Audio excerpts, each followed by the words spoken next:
Realistically, I'd like 490.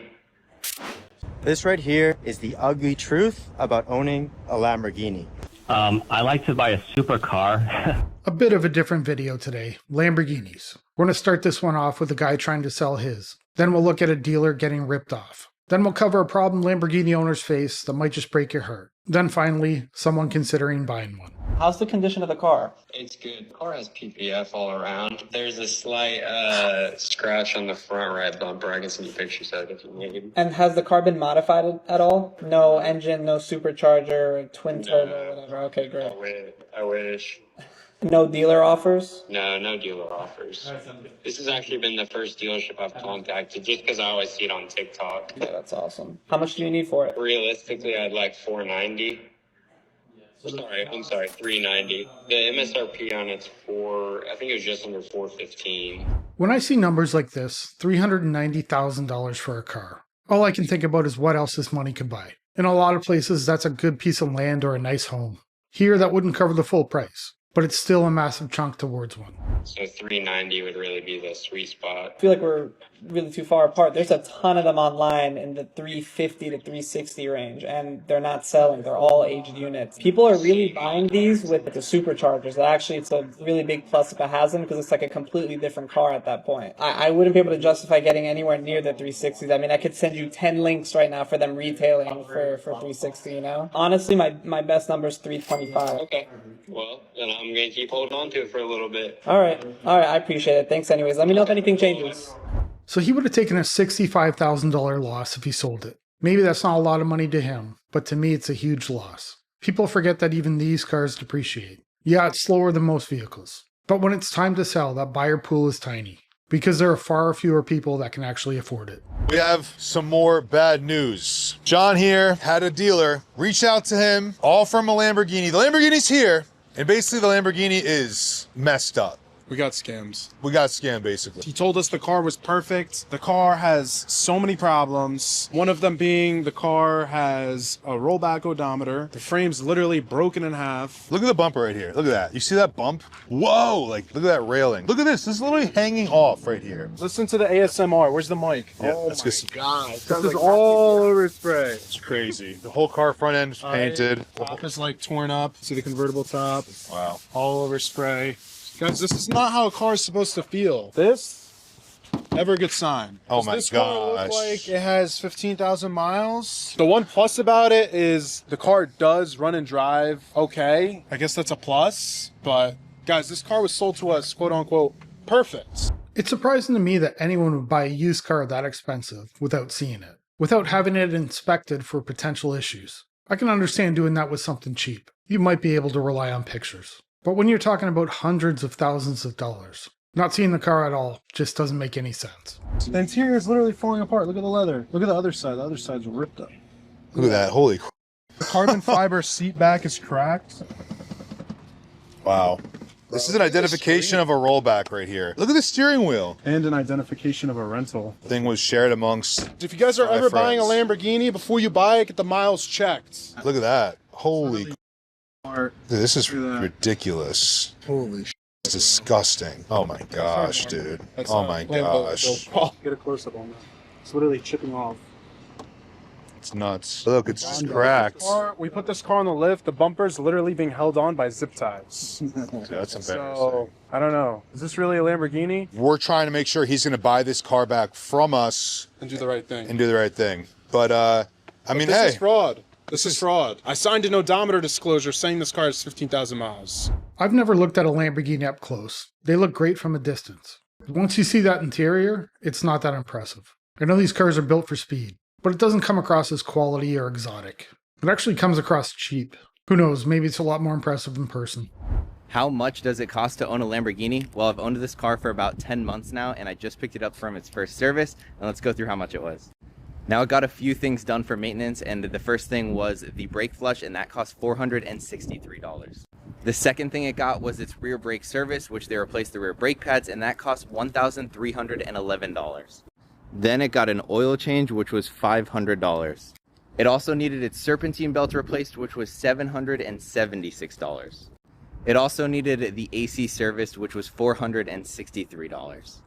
Last but not least, it needed the cabin filter replaced, which was $220, bringing the grand total to $3,735 for its first service for owning it for almost a year. Let me know if you guys think I got scammed. I was a bit surprised by this one. It's still a sizable bill, but much less than I expected. But this is just for regular maintenance. What happens when something actually goes wrong? And how much is a young guy like this paying for insurance? And I'd bet there's quite a lot of hidden costs that come with owning one of these. This right here is the ugly truth about owning a Lamborghini. Ever since I can remember, I've had the goal of buying a Lamborghini, and now at 27 years old, I was fortunate enough to accomplish that goal. I thought that was going to come with everybody congratulating me, being happy for me, proud of me, but that actually came with the opposite. Now, don't get me wrong, a lot of people have congratulated me, and I appreciate all of you that have. You see, people do not want to see you doing better than them, especially those closest to you. And this right here, or this right here, these are both entrepreneurial trophies. In order to buy a Lambo or a Rolex, you have to be successful, you have to be doing well, you have to be making money. And what does that bring? That brings jealousy, envy, brings a lot of haters. I'm sure there's some people that feel jealous, but I don't think it's most. A Rolex and a Lamborghini are trophies. He's right about that. But they're trophies you buy for yourself. I've never looked at these things and felt jealous of the owner. I think a lot of people look at it and see it as a waste of money. And they see it as someone looking for attention. Now, something you guys got to realize is nobody above you is going to look down and hate on you. It's always those below you that are going to hate on you, because hate comes from jealousy. The only reason why you hate on somebody is because they have something that you want and something that you know you'll never be able to get. Because otherwise, it would be called motivation. If you saw something that someone had and you wanted it yourself and you knew you could get it, that would be motivating. But if you knew you could never get it, you would hate them as well. So when you guys achieve all your goals, you buy your first Lamborghini, just know a lot of people are going to be very jealous and they're going to hate on you quite a lot. However, if you don't have haters, you're not doing something right. The more haters you have, the better you're doing in life. Always remember that. I think this really bothers him. I could be wrong, but that's how it comes across. Being seen as someone with money seems extremely important to him. He talks about people above him and below him. That's a horrible way to think.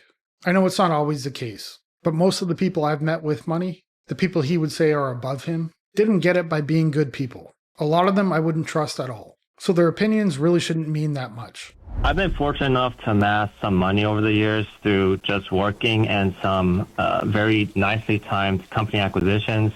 And now I would like to make one of my childhood dreams come true. I like to buy a supercar that's worth about $250,000. Cool. Which car? So, specifically the Lamborghini Huracan, a used one. That's a beast. Yeah, used one. Oh, yeah. 250. You're right.